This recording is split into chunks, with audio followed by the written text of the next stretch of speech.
Hi, I'm Sifu David, the Mind and Body Mentor, and we're going to talk about how to meditate. How do you meditate properly? How do you learn to meditate in this video? So stay tuned and let's get into that.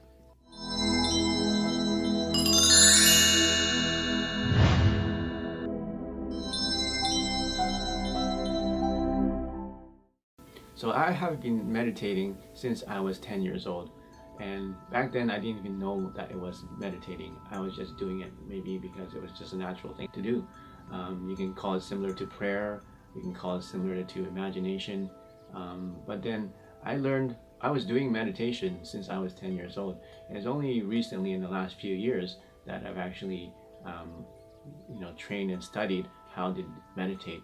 But I think meditation is a very natural thing because we feel naturally, we can feel forces beyond our person. We can feel forces beyond what we can see.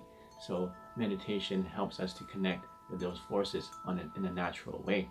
So I've studied different types of meditation: Qigong meditation from martial arts, yogic meditation, Merkaba meditation, heart meditation, lots of different kinds of meditation that involves different things. And I found things that really work well together from different disciplines and different religions or different kinds of practices.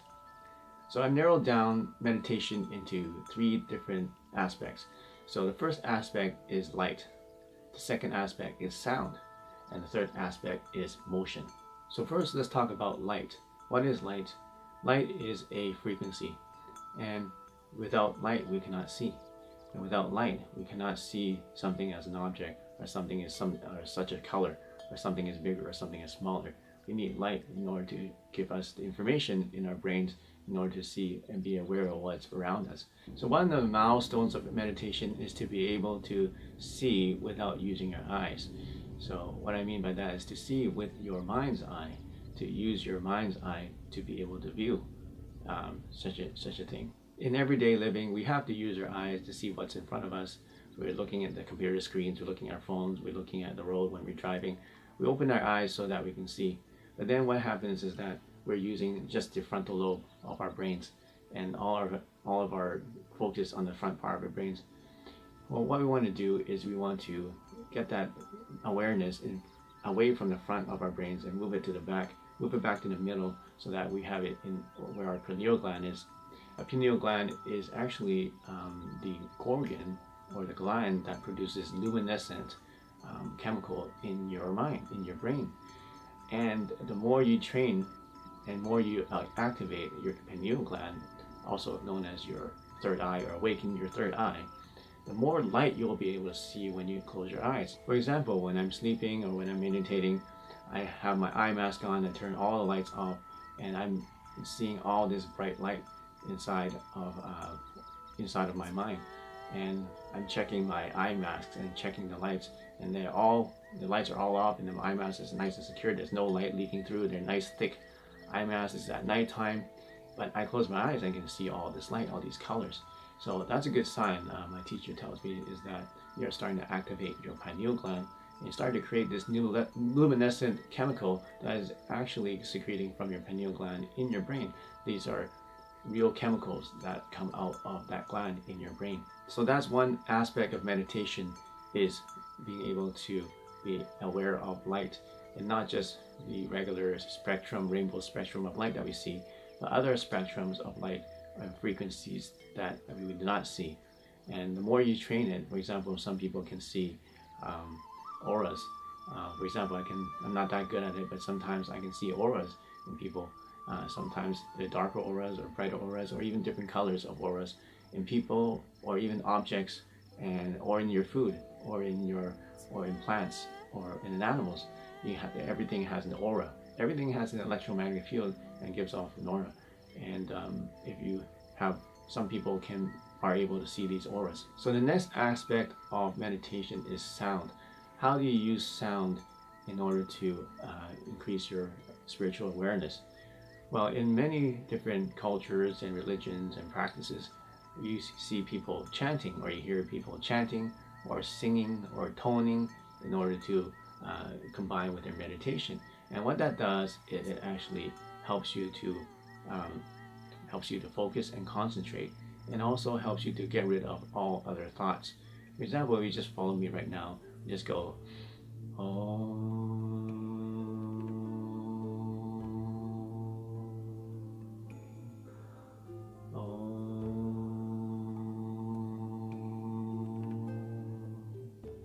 If you do that for a few minutes, you feel that if you just focus on your voice, and focus on the sound of your voice, focus on the breath that you're taking, and focus on the breath coming out, you begin to start to lose all those extraneous thoughts that are happening in your mind, and you begin to have more control over that monkey mind that keeps wanting to latch onto things. So that's one way of doing it, is just doing a simple chant when you are meditating, in order to get focused and to get rid of the distractions that you may have in your mind, these thoughts that are running rampant in your mind. So that's one way of using the chants. There's also ways of using sound to raise your energy level. For example, you can start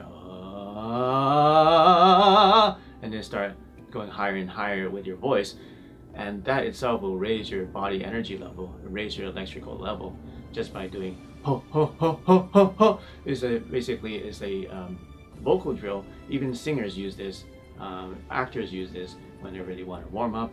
They would go from a low pitch and go ha ha ha ha ha ha, and then go up in tone like that.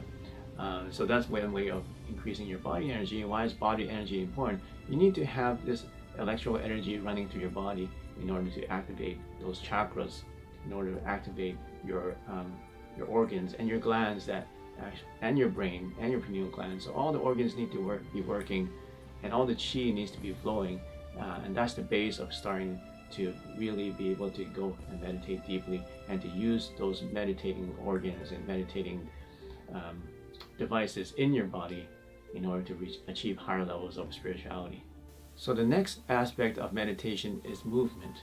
And by movement, there's more than one kind of movement. So most people would think of movement will be just the movement of the hands. And you can see this in Tai Chi, you can see this in Qigong, you can see this in Qigong, right? You can see the movement. But then that's just external movement. What other kinds of movement are there? There's also the movement of breath. Okay? Because when you're breathing in, you have the movement of air into your body, and then you also have the movement of air out of your body. So that's also movement. And there's also another kind of movement that's very hard to see, and you probably won't even see. It's the movement of your consciousness throughout your body, and the movement of your electromagnetic pulses through your body. So if you study Qigong and you practice for a long time, you start to feel sensations through your body. For example, you can feel the heat in your hands. You can feel tingling in your hands. You can feel heat throughout your body. You can feel tingling sensations through your body, similar to Kundalini energy in the Kundalini yoga.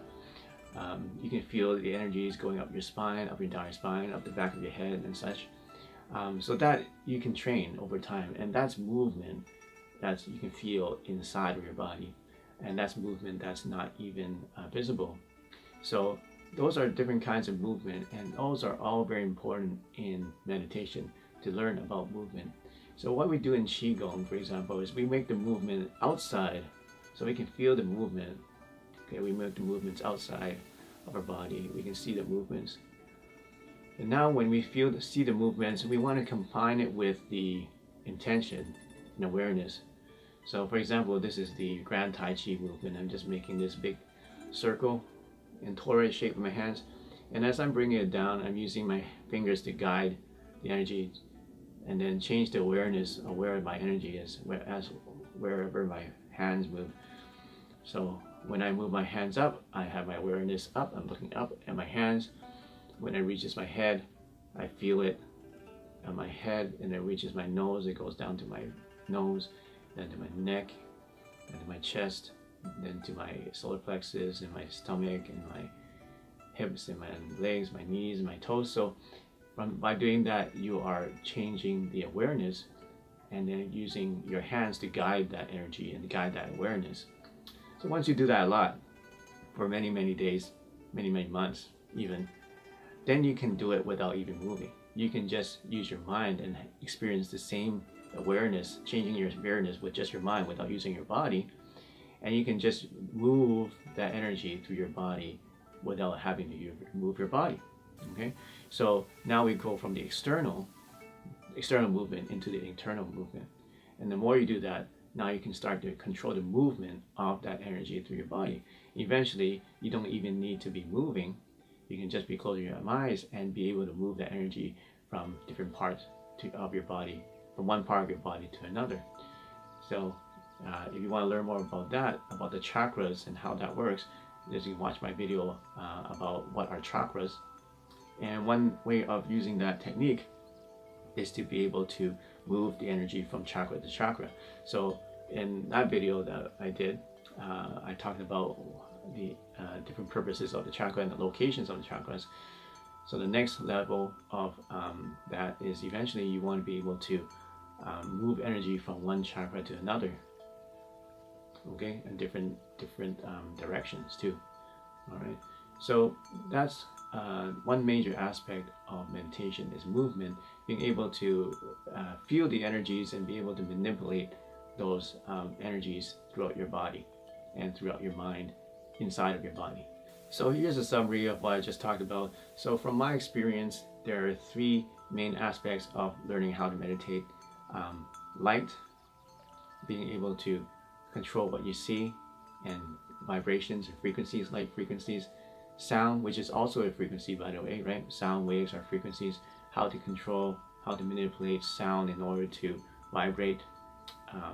Another thing I didn't mention was that sound, when you're humming, it actually vibrates your nerves, vibrates your whole body, right? Whenever you talk, whenever you sing, your whole body vibrates. And what that does is it activates a lot of the nerves, activates a lot of the chakras, simply because you're vibrating them. Okay, so that's one way you can use sound too. And the third aspect, as I said, was movement. And I also explained that movement is not just movement outside the body, but also movement with your breath,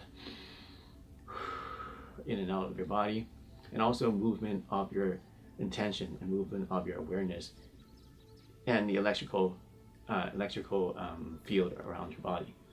And later, in higher level practices, you'll be able to move the electrical fields outside of your body too, which I haven't been able to do yet, but one day I will be able to.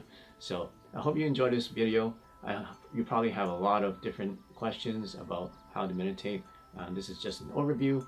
And if you want to learn more about how to meditate, please like this video, make a comment, tell me what you want to learn about, tell me what you think, what are your thoughts about this, and share this with your friends, and subscribe to this channel to get more lessons on science and technology and meditation and spirituality, all combined into one. So we'll see you soon in the next lesson.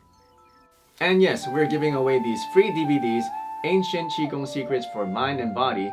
All you need to do to enter the contest is to subscribe to this channel, click the notification bell to get notifications of all the new lessons, and comment in the comment section and like this video, and you'll be entered into the draw. Every week we're giving away a free DVD, so good luck.